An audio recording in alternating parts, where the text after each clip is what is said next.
Welcome বন্ধুরা, B Ed করে যারা প্রাথমিক স্কুলগুলিতে শিক্ষকতার চাকরিতে নিযুক্ত রয়েছেন তাদের জন্যই আজকের আপডেট। অবশ্যই ভিডিও স্কিপ না করে প্রথম থেকে শেষ পর্যন্ত দেখুন, দিলে কিন্তু পুরো বিষয়টি জানতে পারবেন। ভিডিও শুরু করার প্রথমেই বলে রাখি যে আমার চ্যানেলের কিছু টেকনিক্যাল প্রবলেমের জন্য আমার প্রায় 1 মাসের কাছাকাছি আর ভিডিও দেওয়া হয়ে ওঠেনি। তো সেই কারণে আজকের পর থেকে সেই প্রবলেমটা কিন্তু সলভ হয়ে গেছে ইতিমধ্যে। তো আজকের পর থেকে কিন্তু এবার প্রত্যেক দিনই প্রায় 1 থেকে 2টো করে ভিডিও আসবে। তোমরা অবশ্যই ভিডিওটাকে ফলো করতে থাকো, দিলেই কিন্তু নিত্য নতুন যে আপডেটগুলি তোমরা পেতে থাকবে।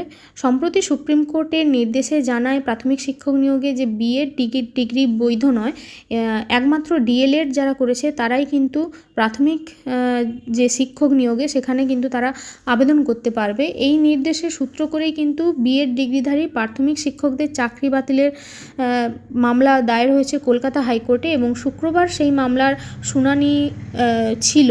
তো সেই শুনানি শেষে রায়দান স্থগিত রেখেছে বিচারপতি অমৃতা সিনহার সিঙ্গেল বেঞ্চ। শুনানিতে মামলাকারীর পক্ষের যে আইনজীবী তিনি দাবি করেন যে সুপ্রিম কোর্ট স্পষ্টভাবেই বলে দিয়েছেন বা নির্দেশ দিয়েছেন যে প্রাথমিক স্তরে শিক্ষকতার জন্য বিএড ডিগ্রি বৈধ নয়, কেবলমাত্র ডিএলএড করা চাকরি প্রার্থীরাই বৈধ। ফলে বিএড ডিগ্রি নিয়ে যারা প্রাথমিক শিক্ষক হিসেবে কর্মরত তাদের চাকরিও বৈধ নয়।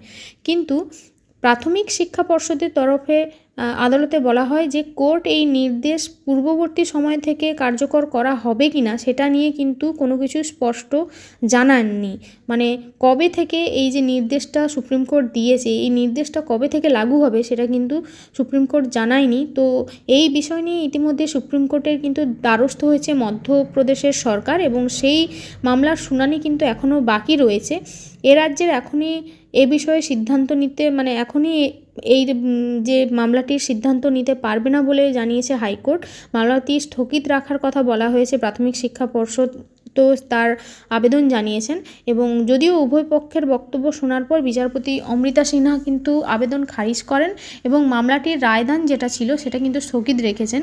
তো মধ্যপ্রদেশের সরকার যে কোর্টের দ্বারস্থ হয়েছেন সেখানে যা ফলাফল আসবে, সুপ্রিম কোর্টের কাছ থেকে যা শুনানি হবে, তাতে সেটা কিন্তু গোটা ইন্ডিয়ার ওপরেই প্রভাব পড়বে। শুধু যে মধ্যপ্রদেশেই সরকারের ওপরে পড়বে তা নয়, আমাদের ওয়েস্ট বেঙ্গলের ওপরেও একই নিয়ম কার্যকর হবে। সুতরাং বলা যেতেই পারে যে কয়েক হাজার যে প্রাথমিক শিক্ষক যারা বিএড করে শিক্ষকতা করছেন তাদের কিন্তু ভবিষ্যৎটা সত্যি ঝুলেই রয়েছে বলতে গেলে। তো সোমবার এর শুনানি হয় কিনা সেটাও একটা দেখার বিষয় এবং সুপ্রিম কোর্ট কত তাড়াতাড়ি এর রায়দান করে সেটাও আমরা দেখব। অবশ্যই আপডেট এলে আপনাদের সাথে সেটা খুব তাড়াতাড়ি আমি শেয়ার করব। তো এটাই ছিল আজকের আপডেট, একটি তথ্য। এই ধরনের আরও বিভিন্ন তথ্য পেতে, আপডেট পেতে অবশ্যই আমার চ্যানেলটিকে সাবস্ক্রাইব করে পাশে থাকতে পারেন। আজকের মতো এখানেই শেষ করছি, ধন্যবাদ।